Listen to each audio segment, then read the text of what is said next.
So you want to have the mic sort of up. Right about there? Okay. Yep. Here we are with John. We're over here at Everest Pickleball Court in Kirkland. Let's jump into it. All right, I'm ready. Okay. Pineapple on pizza, yes or nay? Yes. Yes. Oh, yes. You love the sweetness? I love the sweetness, yeah. And it just tastes better. Do you know, most people are, and I just don't get it. I'm not for it. All right. My wife either. Well, me and her can share a pizza. What do you do to pay the bills?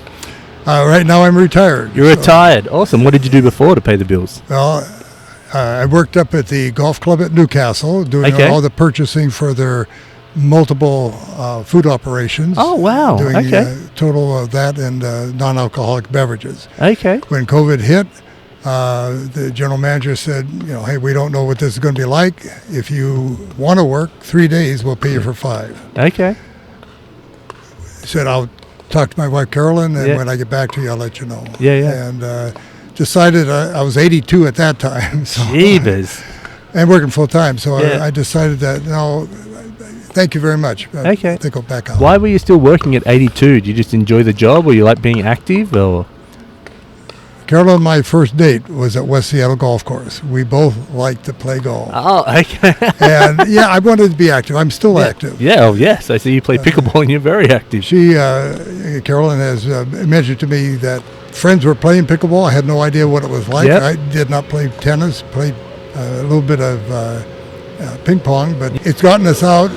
We go to, I circulate around 3 outdoor courts. Wow. And try to play almost daily. Yeah. Not really getting better, but at my age now, you definitely. It's little fun. swap hands. Yeah, it's definitely fun. Is there a song that makes you want to dance? A song that makes me want to dance. Okay, it'd be a slow tune. It's about Valentine's. I'm trying to pick up the name of the song. Oh, I can't remember songs to save my life, John, so don't worry about it. Even my favorite songs, I can't even remember the words of them. See, I like Jackie Gleason. Most people say, yeah, he was funny. No. He was an orchestra leader. Oh. 14-piece band. Oh, wow. Awesome. And My Funny Valentine.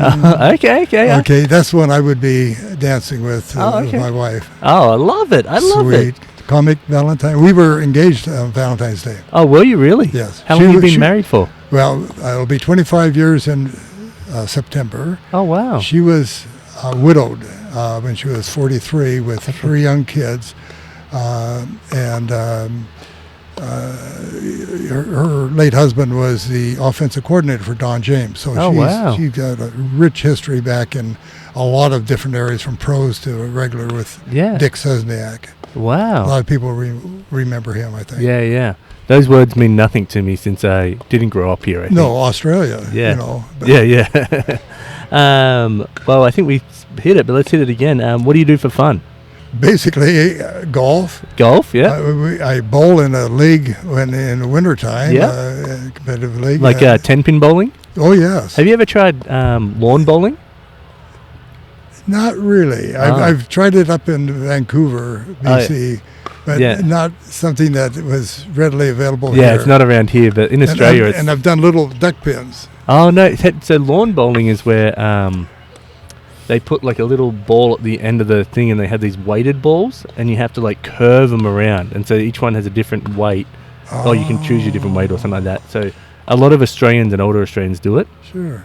And you roll it down and it curves along. And then closest to the pin or the circle, the little ball, white ball, wins. Yeah, it's super fun. It would be, yeah. Hand-eye coordination again, things like that are great sport. Yeah, really fun. What is your favorite animal?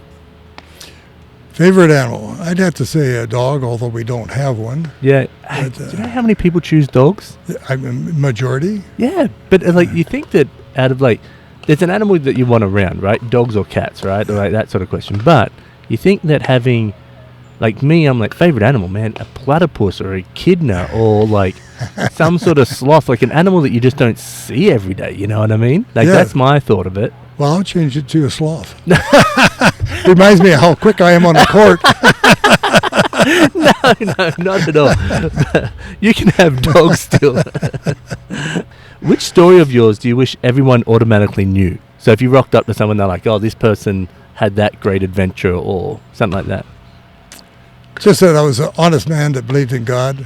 Yeah. And that Christ is the center of my life. Okay. And I think we might differ on that, but that's okay. Yeah, you can do your John. Yes. No, that's good. It's real important. I grew up in Butte, Montana. Okay. Just something that you might be interested in. And yeah. A friend of mine in high school at that time, that goes back to 54 to 56. Yeah. Said, John, I want to pick up tennis. Okay. I said, I don't have any paddles. He said, I've got 2 rackets. He said, come on down. So either you picked me up or I walked. Which would have been, he probably picked me up. It would have been a long hike. So here we are outside the Civic Center in Butte, Montana, playing tennis. And neither one of us were very good. So he changed his profession. And later on, as he did, you would know who it is. His name is Bob Knievel. Hang on. Like it's in Evel Knievel? He was a personal friend. We used to double date, not Bob and I, but Judy. Well, you do you. Maybe I'd double date him if I knew you were going to be Evel Knievel. No way. He asked me when I graduated from Pacific Lutheran University. Yeah. I cut it short. I came back through Butte. Yeah. And I looked at my friend Bob. You know, here he is on his grandparents' place. He has a outside motorhome, and he's in a cast from the waist on down his one leg. And Bob, what happened? He says, I know what I'm going to do for the rest of my life. I said, well, what's that? He says, I'm going to be jumping cars and so on and so forth. I said, really? He says, yeah, how about you? I said, well, I just graduated from Pacific Lutheran University. What in? I said, well, Bachelor of Business Administration. He said, how would you like to be my business manager? Linda Bork, his wife, was right there. Yeah. And I said, gee, Bob, I don't think so. And the reason I said that is because I've known him a long time. Yeah. Bob was a heck of a character, but you know, he did it his way. Nobody was going to manage him anyway. Yeah. So I declined. He said, what do you want? A house with a white picket fence? Yeah. I said, Bob, I grew up in an apartment house. I would love to have a house with a white picket fence. So did you know him through all of his did you keep in contact with him through all of his massive jumps and all that sort of stuff? Sure. I mean, wow. I knew him way back when he was nothing and I was nothing, and he would take my call or we would get together. You know, when he was so busy, I never made it a point to go look him up or try to be like in his tailcoat sort of thing. Yeah. So what was it like having a friend where you're like seeing on TV do these it's not like now, even now you see people do it and they're getting like wrecked hurt, but they've got like equipment that keeps them way safer. He's doing this on he was doing it on hot rods and stuff, right? Like he wasn't doing it on like a dirt bike. He was jumping these on like massive, and he's doing like buses and all that sort of stuff. I remember, I don't know if he passed away before I was a kid or not, but I remember seeing it on TV, maybe being reruns or whatever. But I'm like, this is insane. What was it like as a friend watching that, even though you guys may not be like buddy, like seeing each other every day? No, and we were not. Yeah. Were you like, yes, get it? Or were you like, like biting your nails sort of thing? Well, I was more concerned for his welfare. And the family's welfare. Yeah. I always wished the best for him. We were on bicycles before even high school. We came down to Webster Garfield, which was a grade school, and it had a flat surface and then it downslope into a brick building. Yeah. And he started to jump down there on the bike. So obviously I had to jump down on the bike. Yeah. And it got to the point where you jumped down further, and then you'd have to swing your bike into the wheels because you're going to run into the wall. And it was kind of a contest as to who would do the best. And did you ever beat him? Well, we only did it the one time per se, and I was with him. I don't remember how it isn't important whether I beat him or not. But it's fun to say though. It's like I beat Evel Knievel jumping downstairs once. Exactly. Maybe you should alter that story when you tell like grandkids and stuff. I beat Evel Knievel. Look him up. Yeah. But I was high school was a great time for me. And I was junior and senior class president and so on. So we just did a lot of things. He was a prince in the class. I was one of the princes. Sonny Holland was the voted the king. Yeah. And he went on to excel at with the Bobcats in Montana State. Oh, okay. And was a head coach, and then became the athletic manager, and passed away I think it was last year or something. Oh, okay. They built a statue of Sonny Holland. Wow. Because his students that played for him thought that much of him. Wow. And they just were enamored, and he didn't know much about that at all. But you don't think about that. A little history. Back in the late 1800s, Butte was the biggest city west of wherever, because there were like 93 or more thousand people there with the mining. All the copper mining and so on and so forth. One of the second largest Chinese populations. You had the Finns and so on with their hot baths, and Meaderville had their Italians. You had Dublin Gulch, which was all the Irish, and everybody stayed in their own areas. Oh, really? Absolutely. Oh, bummer. This goes way back when, though. Yeah. And then, and in fact, if Italian dated an Irish, I mean, there was a all-out war. Oh, that bums me out. I was hoping you were going to say, this is like no. Everyone got along. The War of the Copper Kings is a book. Yeah. It's easy read. War of the Copper Kings. Very interesting, just from a historical standpoint. It goes into a much greater depth. Okay. Wild town. The sun would be blurred out sometimes when there'd be scuffling and fighting like that, with beer cans being thrown in the air. Bottles. Whoa, that's crazy. That's one of the quotes in the... Okay, I'll have to give that book a read. Okay. All right, if you were going to take me out to your favorite food place, where would we go? Oh, boy. Well, first off, it'd be at home, but... Good question. I should be able to come up with something on that. So if we had, like, you and I were going to go to lunch right now, where would you be like, I would love to go to bang? Right. Doesn't have to be anywhere special. Like, I'd probably take you to Burger Master, and I'd be stoked. I'm taking the kids there tonight, and I'm like, yes! The Keg is where Caroline and I used to like to go to. Okay. It was reasonable. It was great. Steak and potato place with the vegetable on the side. Steak and potatoes. You can't beat it, right? No, it was really wonderful. Good. A good steak. The Keg is where we would go. Okay, cool. I love it. What is something that you have overcome that you are proud of? Oh, boy. What did I overcome? Hopefully selfishness. Okay. Thinking of myself and thinking of other people more. Okay. Is that why you let me get so many hits when we're playing pickleball together? I'll play with any of them just starting out, and otherwise, and you, Manny, are terrific, because you'll play with me, and your game is so superior to mine. Not even. No, it is, really. And the thing is, we have fun. Yeah, that's all I want to do. Everybody laughs and has a good time. Yeah. You make that a part, rather than being so competitive. Oh. You're competitive, you hit great balls. It's just fun to be included. Yeah. That. I think it's so much fun when there's a good crew and you're just having fun and getting at it. You know what I mean? Right. It's a fun time. You look out and you'll see some people that are not too sure what's going on, a little bit nervous, and to put them at ease means a lot. Yeah. Means a lot. So when you say being selfish, how do you feel like you were selfish before? Then what made you change out of that selfishness? Well, I was 31 before I ever married. Okay. And doing what I thought was important and so on. Not to the exclusion of anybody else. But and I was the baby in the family, if you will. My sister was 4 years older. My brother was 12 years older. Okay. There's a big difference. We had three families growing up separate times in the same family.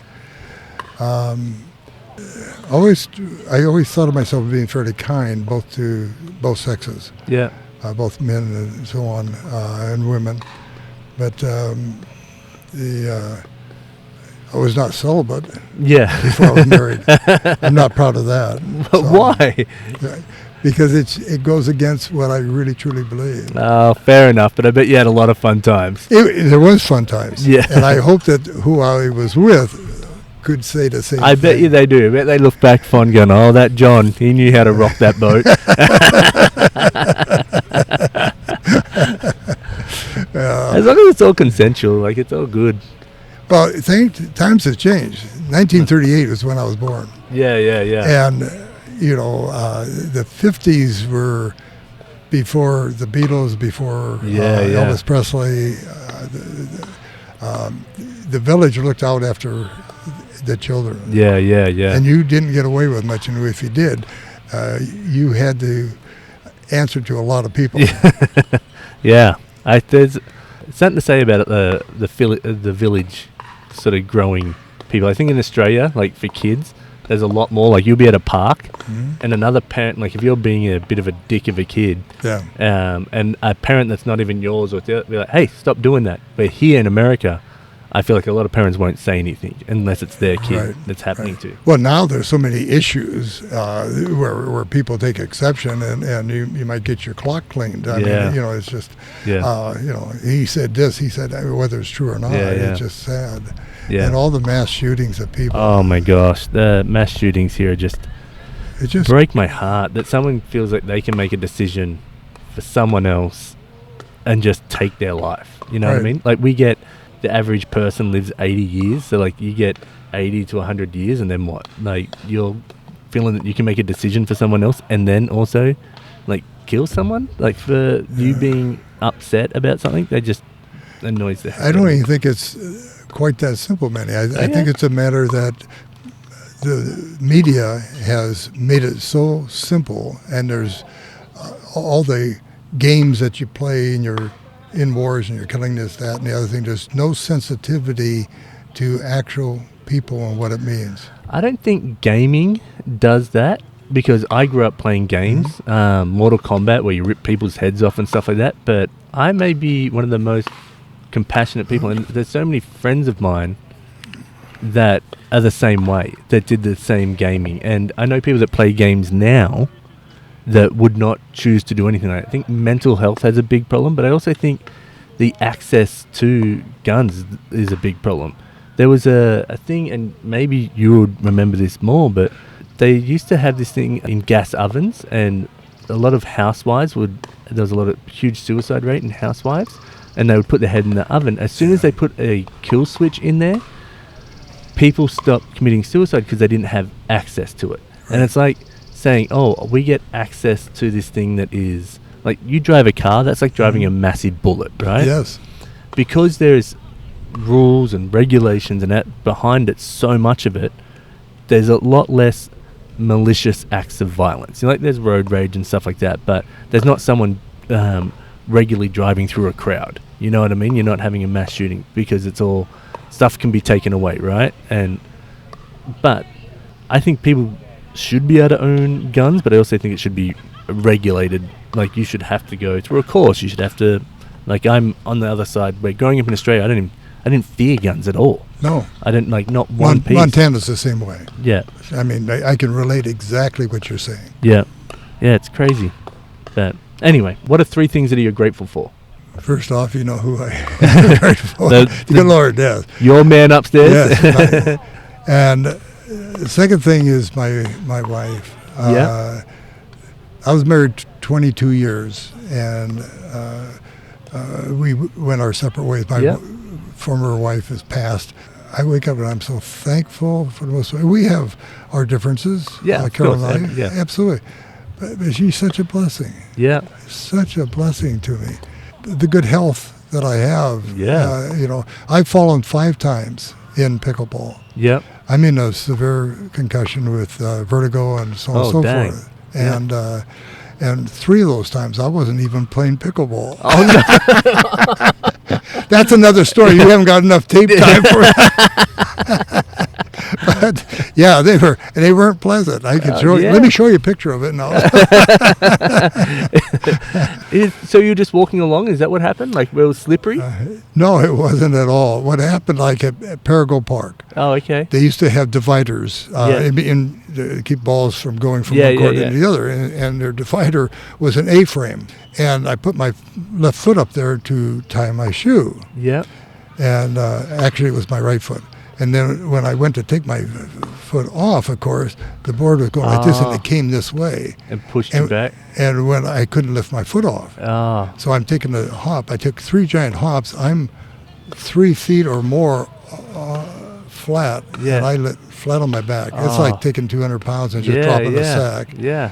My hearing aids went one or glasses the other. I was knocked out.